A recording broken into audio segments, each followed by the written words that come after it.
four things have happened in the last few days, and it seems people have not taken note. And today, I want us to look at these four issues. Not really four, I'll narrow down to only two, which I think are critical. But the four things which have happened these few days are as follows. Number one, Raila Odinga flew from South Africa direct to Mombasa. And in Mombasa, Raila Odinga was going to meet with President Uhuru. And there has been speculations that they are going to form a government. Speculations mark that. Number two, William Ruto has been hosting people at his Sugoi home. And he has been making a very important statement. And basically that statement, in my view, is one of the major statements coming from Ruto. Listen to what Ruto is saying. Na siasa ni kupangana namna hiyo. Hakuna ati mtu utangojea upatiwe. Mimi naona watu wengine ati wanangojea kuwa endorsed. Hasa wewe unangojea kuwa endorsed, my friend. Kiti ni ya kutafuta. Hakuna kuwa endorsed. William Ruto is saying that he is not waiting for endorsement from anybody, including Uhuru Kenyatta. This is completely in contrast to the statements they were saying before the 2017 elections. Number three, of late, there has been sustained efforts to resurrect or to revisit the 2008 post-elections violence, especially in Rift Valley, by Mount Kenya leaders. And indeed, there was a very big argument or exchange between the Nandi Senator, Cherangai, and Simba Wanyeri, Ngunjiri Wambugu. Ngunjiri actually reminded these guys about very important thing. I'm going to look at that shortly. Then number four, which is going to form the core of this analysis, is Moses Kuria's message or statement, message actually, to the people of Central Province. He was categorical that they have not seen development. You see, most of people just looked at that from the face value, but I looked at it very deeply. I looked at that statement very deeply, and I'm going to analyze it.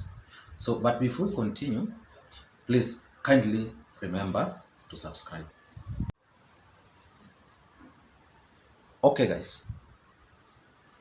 If you've been keen on the political affairs in this country, you should have noted important thing, that the politics which William Ruto has been playing since the time they started working with Uhuru Kenyatta has revolved around creating fear between the Kikuyus and the Luos. He has played it so well that so many Kikuyus believe that Luos are actually a big problem. And they forgot about the post-elections violence. And now, because Raila is working with Uhuru, the Mount Kenya Mafia are now reminding these people about important things. The first thing they're reminding them is, number one, there has been elections in Kenya. And in 2007, ODM supporters lost elections according to what Mujiri said, and they were very bitter.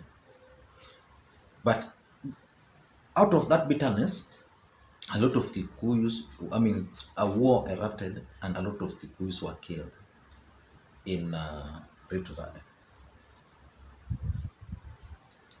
Again, Gunjuri is saying that in 2013, ODM also lost elections.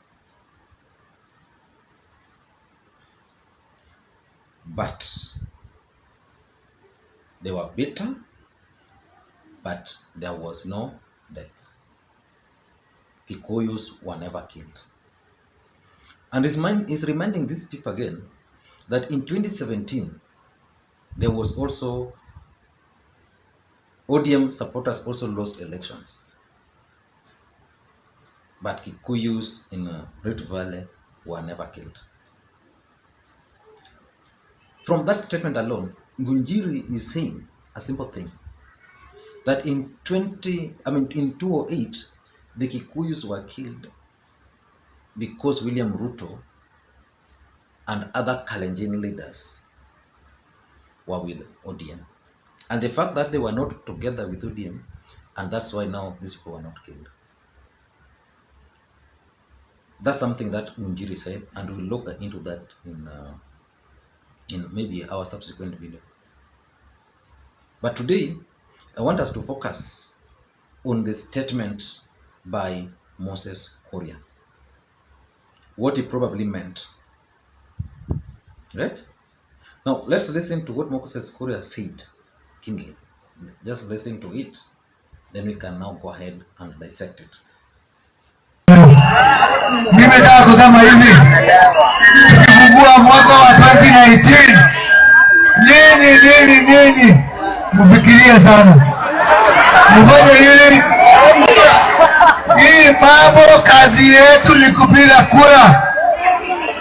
Baada ya kupiga kura, maendeleo tunapatiana kwingine. Hiyo ujinga tuache. Hiyo ujinga tufanye nini? Hiyo ujinga tufanye nini?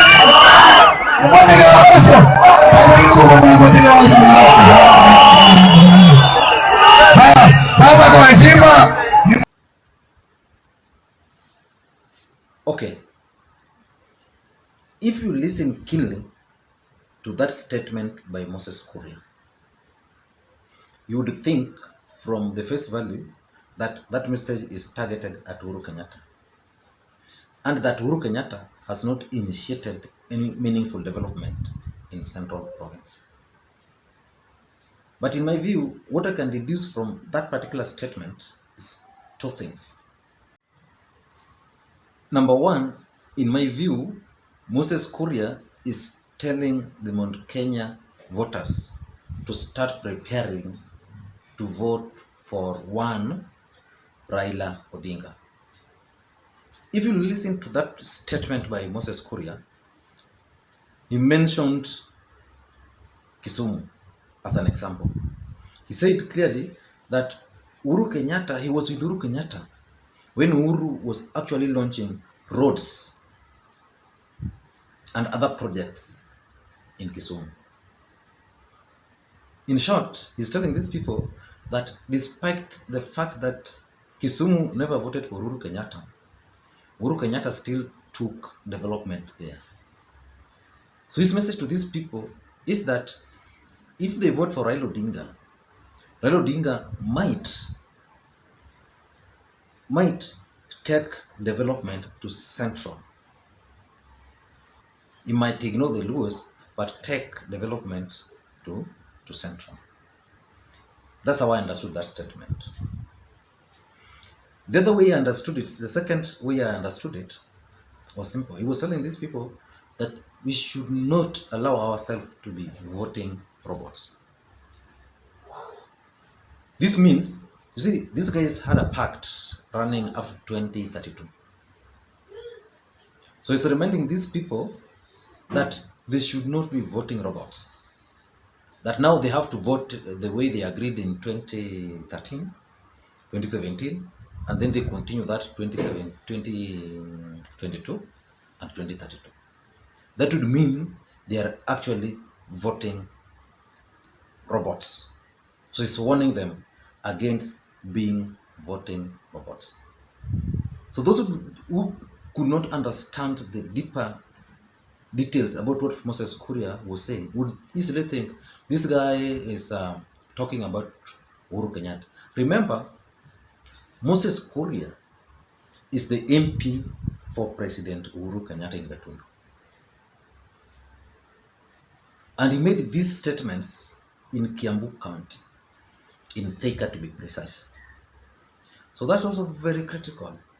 Moses Kuria cannot just speak.